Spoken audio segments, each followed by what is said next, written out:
Alaska, it's a foreign place for me. I've always lived in Africa, so it's totally new to me. It's just wonderful to see a place that is still so untouched, and it's a vast, untamed wilderness. Spring grizzly hunts are one of the toughest hunt a person can do. The brown bear are terribly efficient hunters. They are quick and they are deadly. They have tremendous power. But the weight factor also makes them a very powerful animal. I heard a twig break. He was on me instantly. And the look he gave me was just absolutely pure hate. And I thought, this is it. This is where he comes back and finishes me off. McNeil and Davis journeyed to the interior of Alaska in search of a spring grizzly. Unseasonably warm temperatures, however, make travel treacherous.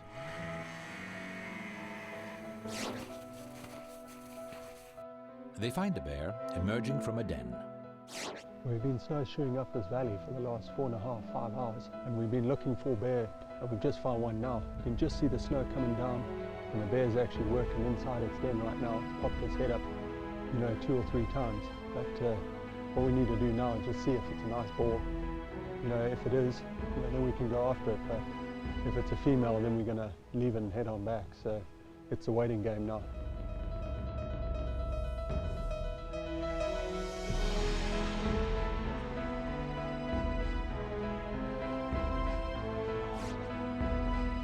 It's got cubs. It's got cubs, yeah. It's got cubs. There's that sense of disappointment, but you've got to get back to your vehicle, back to camp, and get back on it the next day. We just need to change our angles. Disappointed but undeterred, they return to camp and prepare for another ascent up the valley in search of a bruin. What makes a grizzly especially dangerous is its acute predatory instincts and intelligence. That, combined with their ability to reach a top speed of 30 miles an hour in an instant, their ability to bite and shred flesh with unequal fury, and their complete lack of fear make them unique in the world of dangerous game hunting. One person who knows what it's like to follow a wounded grizzly into cover is veteran Alaskan bear guide Scott Newman. I was guiding a client from Mexico. I was on the last day of the hunt. It was about an hour and a half before it got dark. And we were running out of time. Spotted a good bear. We put a good stalk on it. Got within 132 yards. I looked at the bear. I looked over at my client, and he had his gun down. After my glance at the client, I looked back towards the bear. The bear took 2 steps, and that's when the client shot. So it was unexpected when the client shot. The guy made a bad shot. I told him to continue shooting, so he shot twice more. He was empty, and then I shot. And we walked up to the side after the bear went into the timber, and I looked for blood, didn't see anything, and I left the hunter on the beach. So when I went in the woods, I found the blood trail, and it was very wide and very heavy. And I got in about 70 yards. I caught a whiff of the bear. So I smelled the bear. I took one more step, and I stopped. I thought, man, he should have been dead by now. And if he's not, then he's not hurt as bad as I thought he was. I heard a twig break. I slid my safety on. I saw the bushes move, just like that. He was on me instantly. And it was all I could do just to get the gun up. And boom! After the shot, I realized he didn't go down. I have to shoot him again. So I lifted the bolt up, took 2 steps back. There was a limb about knee-high right behind me. I tripped on that. It went right under my shoulder blades. He's on top of me with all his weight, and I'm kicking him in the throat. I kept trying to free my gun up.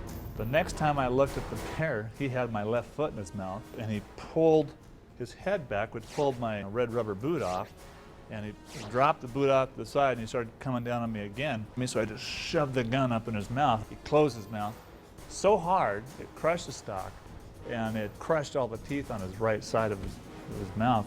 He just started kind of gnashing back and forth, and got wounds clear to my shoulder on my left side, and had some bite marks in my hands. And I looked away just briefly and thought of my family, and then I looked back again. He just reached down and he grabbed me right here in the thigh, and he picked me up upside down. And I felt the bottom 2 teeth rip through my bottom thigh, and the blood just started flowing, you know, very freely.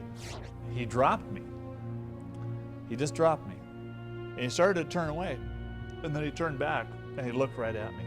And the look he gave me was just absolutely pure hate. And I thought, this is it. This is where he comes back and finishes me off. And he didn't. He turned away. I thought, time to leave. Somehow I did this miraculous backflip, jumped up, and I'm standing there. And I turned, and I ran on my heel for about 15 to 20 yards. And I got out of sight of the bear to where I could see the light through the trees on the beach. I pulled out my Marine handheld VHF and called in the blind, you know, hey, is anybody out there? And the Coast Guard came back to me immediately. I was medevac to Sitka Community Hospital via the Coast Guard helicopter. Sometimes you get the bear, and sometimes the bear gets you.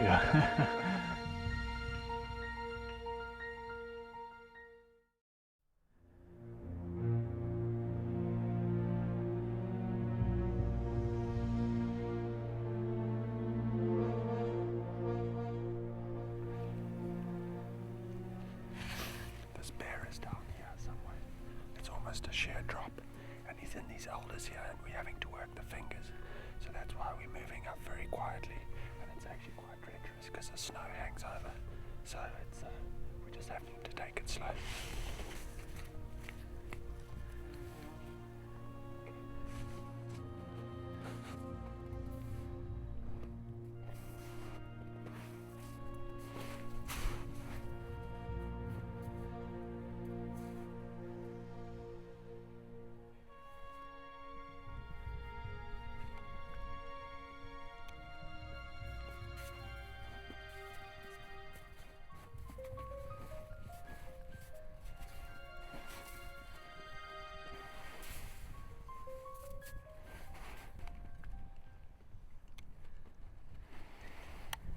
As soon as he clears those alders, takes you. Okay, wait.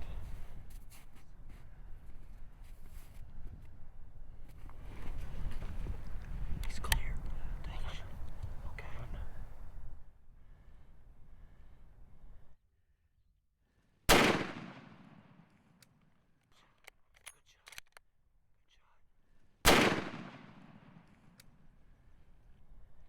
He's down, he's rolling. Good shot. Good shot. Thanks so much. All right.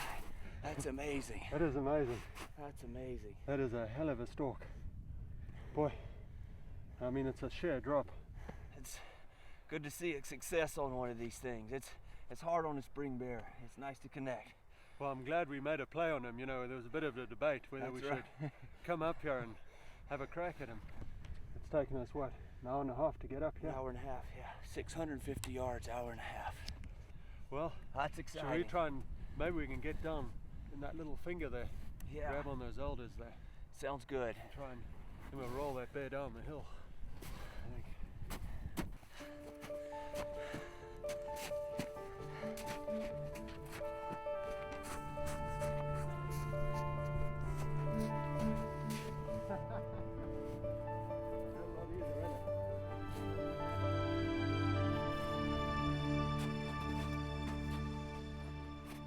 Nice bear. Congratulations, Doug. Thanks very much. Look at that head. Jeez. What an Look at animal. that. What an animal. Did you see the way he was running up those steep slopes? Boy, and you've got to really respect these animals. I mean, you see them. I mean, you see them going up the mountain with such ease, and we're struggling up the mountain, and they're just galloping up without a problem. Wes, thanks so much. Congratulations, Doug. That was- was great. That was a great hunt and beautiful stalk. It's a hunt I'm never going to forget. I know that. It's definitely a extremely challenging Right. hunt. I mean, if you're not in shape for this, No. boy, it's going to kill you. Going up some of those slopes. I Yeah. mean, even I'm terrified of heights, and I'm looking down thinking, no, only one way up, and that's keep going. That's right. No, and find a better way down. But yeah, what a beautiful bear. Boy, they are magnificent, aren't they? Now this is a mountain grizzly. Yes. They're in it. Yes, it's a beautiful bear. I mean, you look at the size of this head. I mean, it is immense. I mean, it's huge. Yes, it is. And I mean, these claws, they are so sharp as well. I'd hate a bear to get hold of me. They're designed for ripping and tearing. That's what they're for. Look at those teeth. Boy. Well, Wes, I mean, time's getting on. We better make a move. I mean, I can feel that the temperature, it's getting... Sun's dropping. And it's, yeah, I mean, it's nearly 9:45 now. So we've got to roll this bear down and make a move. It looks like what we have will work just fine rolling him out of here. Yeah, we still got a fair way. We got a snowshoe as well back to the sleds. Yeah. Get the sleds back in here. So it's going to be a late evening and a cold one as well. And I'm wet. Okay. For McNeil, the long journey to Alaska, 10,000 miles from home, was the culmination of years of wondering and dreaming about one day stalking a grizzly. There's a sense of accomplishment whenever you get up to an animal, but especially I'd always dreamed about hunting grizzly, being around them, seeing them, and just getting up on this animal. It was a sense of awe. Yeah, it was an emotional moment, and it's moments like this that we remember for the rest of our lives. What an animal! What an animal! Wes, thanks so much. Congratulations, Doug. That was great. It's just wonderful to see a place that is still so untouched, and it's a vast, untamed wilderness that if I could ever come back here again, I'd love to do it.